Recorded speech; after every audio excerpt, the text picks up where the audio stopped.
Moving to our other big focus tonight, the R.K. Raghavan-headed Special Investigation Team has given its final report to a Gujarat trial court hearing the complaint of Zakiya Jafri, the widow of Ehsan Jafri, who was burnt alive along with over 60 people in the Gulbarg massacre case.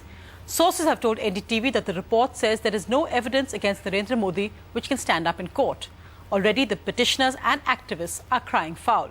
Politically, both the BJP and Congress say they don't want to react till this crucial report is made public. No prosecutable evidence that the Gujarat Chief Minister Narendra Modi encouraged the post-Godhra rioters.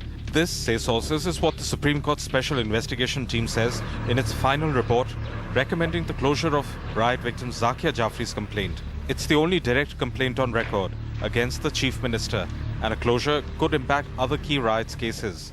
SIT sources say they haven't found enough evidence to substantiate the claims of IPS officer Sanjeev Bhatt that Modi had instructed police officers to allow rioters when they anger. बहुत दुख है ये बात का, लेकिन फिर भी क्या हुआ, मैं खामोश तो नहीं रहूंगी. Zakiya Jafri, whose husband, former Congress MP Ehsan Jafri, was among 69 people killed by a mob in the Gulbarga society, has asked for a copy of the SIT report. She had alleged that Jafri's desperate calls for help to the police and Modi's office went unheeded. But even before the contents of the SIT report has become public, the politics over it has exploded. The BJP says the case should be closed now. अब इस विषय में जांच 3 बार हो गई और अगर तीनों एक ही भाषा बोल रहे हैं तो मैं मानता हूं कि इस विषय को फिर समाप्त कर देना चाहिए. The leader of the opposition on a SIT report which is not yet public, giving his reaction and asking for everything to be wound up, the special investigation team and everything else. I'm really surprised at what type of an atmosphere the BJP wants to create in the whole country. Gujarat के खिलाफ लगातार दिल्ली से षड्यंत्र होता है, CBI का misuse होता है और गुजरात की सरकार को बदनाम करने की बार-बार कोशिश होती है. ये राजनीतिक उद्देश्य से हो रहा है.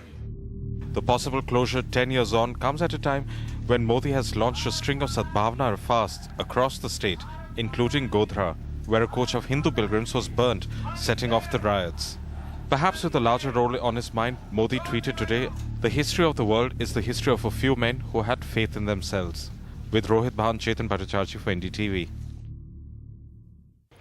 Well, of course, the final details of that report are awaited and what the trial court's verdict on it will be. But the larger political question, that's what's being discussed, of course, in Delhi and the BJP and the Congress party, is whether legal closure will mean national acceptability for Narendra Modi. Will that mean that he's on the fast track to being the BJP's prime ministerial candidate in 2014? Joining me tonight on that, my special panel, Manishankar Iyer, Rajya Sabha MP, Swapan Dasgupta, author and columnist, Nirmala Sitharaman, spokesperson of the BJP, and Teesta Setalwad, well-known activist who's, of course, been part of these riot cases against Narendra Modi.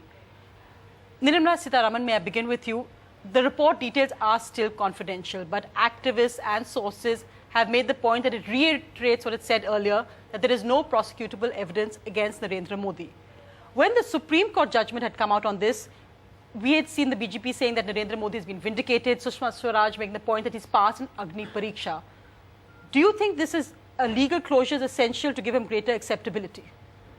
See, at this stage, as you very clearly started off saying, that it is in a sealed envelope that the SIT has submitted its report and no one has seen it as yet. And I'm surely not interested in commenting on the leaks which have come out of it.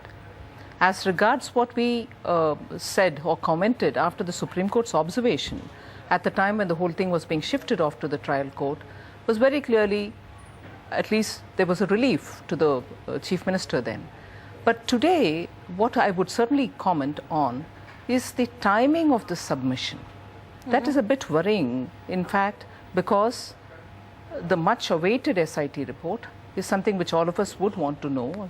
Media, affected parties, all of them would want to understand what the report is all about.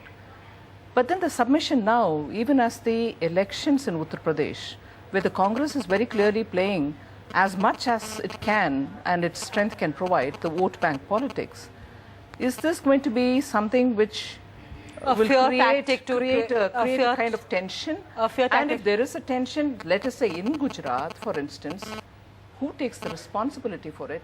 And therefore, there is a sense of worry, and we are wondering, what is this timing?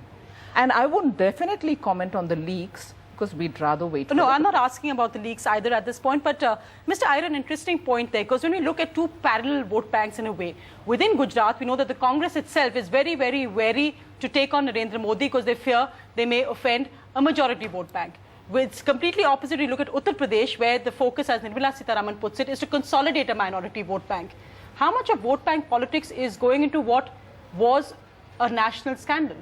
It is a national scandal. And I don't think we should at all look at it in terms of something called a vote bank. I don't even believe that there is a vote bank. The Muslims of India and of Uttar Pradesh in particular, they do not vote as one bloc. They have as many opinions as any other community would have. In any case, the issue here is one of, as you put it right at the start, one of national acceptability of Mr. Narendra Modi. I don't know what's in the report, but he's certainly not acceptable to me. NDTV's cricket app, Android and iPhone, fastest scorecard, special analysis, and much more. Download free. ndtv.com/apps.